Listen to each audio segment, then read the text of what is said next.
Bonjour et bienvenue pour cette nouvelle vidéo d'inspiration. Alors aujourd'hui, je voudrais répondre à un commentaire qui m'a été envoyé en fait par mail, une question en fait qui m'a été posée par mail suite à l'enseignement quotidien spirituel que je vous envoie régulièrement. Et je vais vous lire ce commentaire et puis ensuite je vais répondre à cette question. Alors, la première question, c'est à propos de votre dernière vidéo, comment vous savez que vous êtes sur la bonne voie? Je m'explique. Je suppose que si on est connecté à la source, on se sent bien quel que soit le lieu où on se trouve. Quels sont les signes qu'on se rapproche de la source? Ce sont des signaux internes, externes, les deux? Souvent, j'ai eu l'impression d'être connecté parce que j'étais en joie, une joie simple, rien de complexe. Mais très vite, je rentre dans un flux de culpabilisation et je me dis que c'est une fausse joie, je ne suis pas connecté car je ressens de la culpabilité. Cette culpabilité, elle vient du fait que j'ai lu énormément de livres sur le développement spirituel qui expliquent comment vivre et du coup, si ma vie ne correspond pas à ce que j'ai lu, je me dis que je me trompe de route. Alors, c'est intéressant, c'est très intéressant. Déjà, pour répondre à la question, comment savez-vous que vous êtes sur la bonne voie? Comment savoir qu'on est sur la bonne voie? Ben, c'est très simple, hein. C'est très simple parce que lorsque vous n'êtes pas sur la bonne voie, vous avez des problèmes, vous avez des difficultés. Et lorsque les choses deviennent plus simples, plus faciles dans votre vie, c'est que vous êtes sur la bonne voie.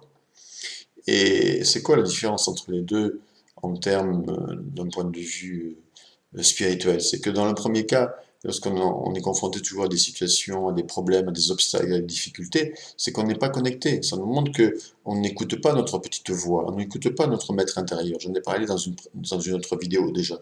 C'est-à-dire que si je pratique la méditation, si vraiment j'ai avec humilité l'intention de me connecter à la source en fait elle est toujours avec moi. Euh, Dieu, la source d'intelligence infinie, est plus près de moi que mon souffle. Elle est moi, elle est ma vie, elle est là. Donc je peux, c'est une présence en fait, intelligente, qui est là. Donc je peux me relier à elle à n'importe quel moment. Je peux m'arrêter, fermer les yeux et lui demander conseil, méditer et puis peut-être que pendant un moment je vais rien sentir, rien ressentir comme inspiration. Puis maintenant je vais avoir un déclic, je vais avoir une petite voix qui à l'intérieur va me dire, ben voilà, là peut-être que en faisant ça, bah, tu prends une mauvaise voie et que là, il vaudrait mieux te discipliner, par exemple, à tel ou tel niveau. La petite voix de la conscience, elle est toujours là. Elle est toujours là pour notre bien-être, pour notre bonheur. Parce que nous sommes là pour être heureux. Vous allez voir, comprendre pourquoi je dis ça après. Nous sommes là pour être heureux, justement pour être en joie, pas pour être dans la souffrance. Donc, elle nous guide toujours pour ça. Sauf que si on ne l'écoute pas et qu'on n'en fait qu'à notre tête avec notre mental qui dirige tout et qui contrôle tout, pensant qu'on peut tout contrôler par le mental et par notre petite volonté, il y a de fortes alors parfois ça va fonctionner, parfois on va avoir de bons résultats, mais aussi à un moment donné on va se confronter à des obstacles parce que le mental et la petite volonté ne peuvent pas résoudre tous les problèmes. Donc, à un moment donné, on pense que c'est nous qui pouvons diriger notre vie, on en fait dans notre tête, et puis on rencontre des difficultés à différents niveaux. Là, ça nous montre qu'on n'est pas sur la bonne voie. Qu'est-ce qui va montrer qu'on est sur la bonne voie? Ben déjà, cette personne le dit, c'est que déjà si vous ressentez de la joie naturellement, c'est que vous êtes sur la bonne voie. Déjà. Ensuite, bah, à partir du moment où les portes s'ouvrent, à partir du moment où il y a des opportunités, à partir du moment où les choses s'améliorent, c'est que vous êtes sur la bonne voie. Et qu'est-ce qui peut vous permettre d'être sur la bonne voie? Ben, écoutez votre petite voix intérieure. Écoutez-la, écoutez votre conscience, écoutez votre âme, écoutez ce que votre guide intérieur a à vous dire. Est-ce que vous l'écoutez? Pour l'écouter, qu'est-ce qu'il faut faire? Il faut méditer, s'il faut des jours, des heures, et tout le temps pour on en est, avoir cette connexion et sentir. De toute façon, elle vous parle, mais est-ce que vous l'écoutez? Elle vous dit, vous savez bien qu'elle vous parle. Elle vous dit que ceci est juste, ceci n'est pas bon, que faire ceci, ça serait pas bon, mais vous le faites malgré tout. Ah bah, après, ne vous étonnez pas de ne pas avoir de bons résultats.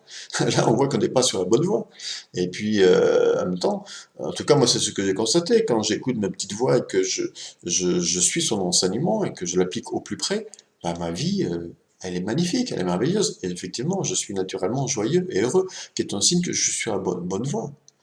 Alors que si je l'écoute pas, bah, à un moment donné, je vais me tromper, à un moment donné, je vais faire des erreurs, et à un moment donné, les choses ne vont pas fonctionner correctement.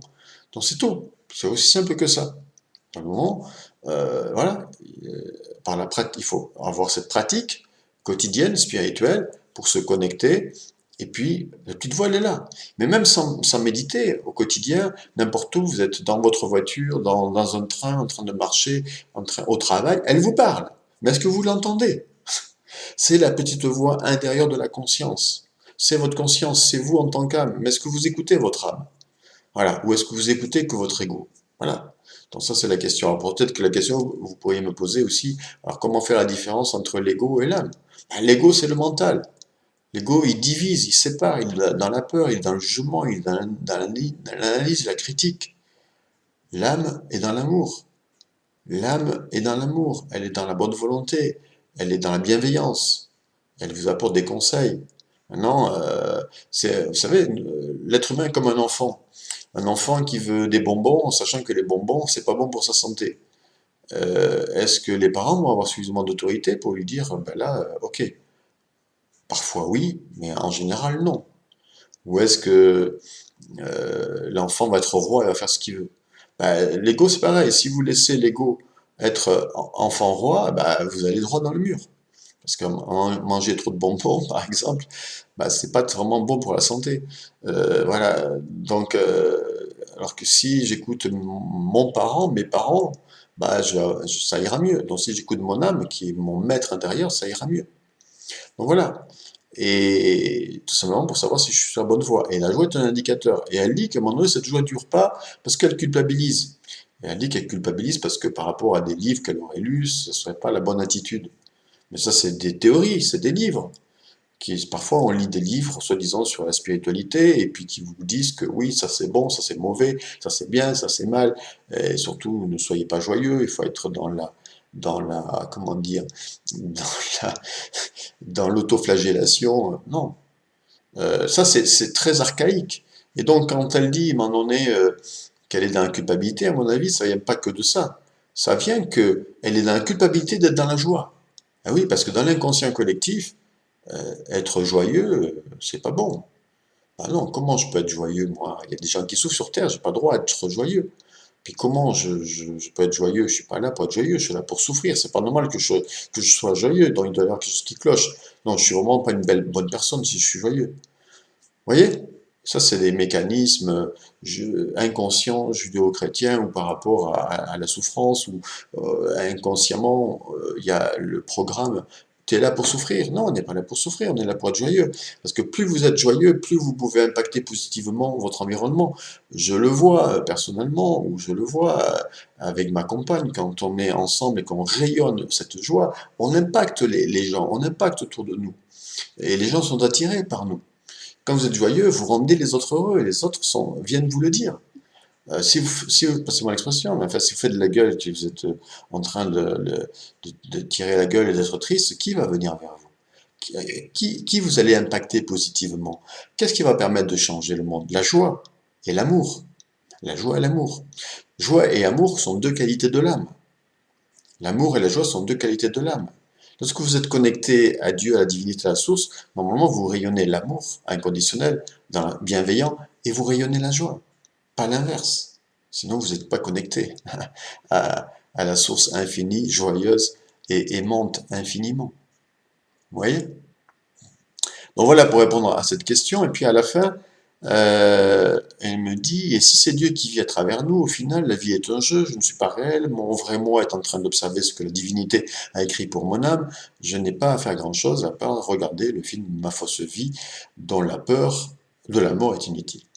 Alors, oui, Dieu, alors quand moi je dis, par exemple, Dieu, la source, l'intelligence infinie, vit à travers nous, en fonction de nous. On n'est pas des marionnettes, c'est-à-dire que nous avons notre libre arbitre.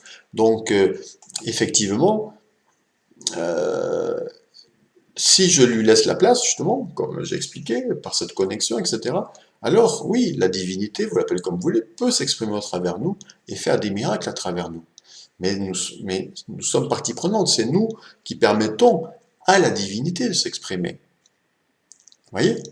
Et, euh, et nous sommes acteurs et spectateurs. Et en fait, le but du jeu, c'est quoi? C'est de devenir ce canal et de laisser la source s'exprimer à travers nous, et d'être, oui, un observateur admiratif de ce qu'elle produit pour nous. Et là, de regarder, pas le film comme elle dit, le film de ma fausse vie, mais le film de ma vraie vie en tant qu'être spirituel qui laisse la divinité s'exprimer au travers soi-même, tout simplement. Voilà. Et là, donc d'être observateur de miracle sur miracle, c'est tout. Voilà, je tenais à répondre à ces questions. C'est Fiora, dont on se reconnaîtra, qui m'a posé ces questions. Je tenais à le faire en vidéo parce que je pense que ça peut vous concerner aussi, plutôt que de lui répondre personnellement. Donc ça peut vraiment vous concerner parce que voilà, ce sont des questions qu'à un moment donné on peut se poser. Donc c'était important de préciser les choses sur ce chemin spirituel. Voilà, si vous avez des questions, des commentaires, n'hésitez pas à laisser cela sous la vidéo. Si vous aimez cette vidéo, cliquez sur j'aime et partagez-la. Merci beaucoup, belle fin de journée et à bientôt pour une prochaine vidéo d'inspiration.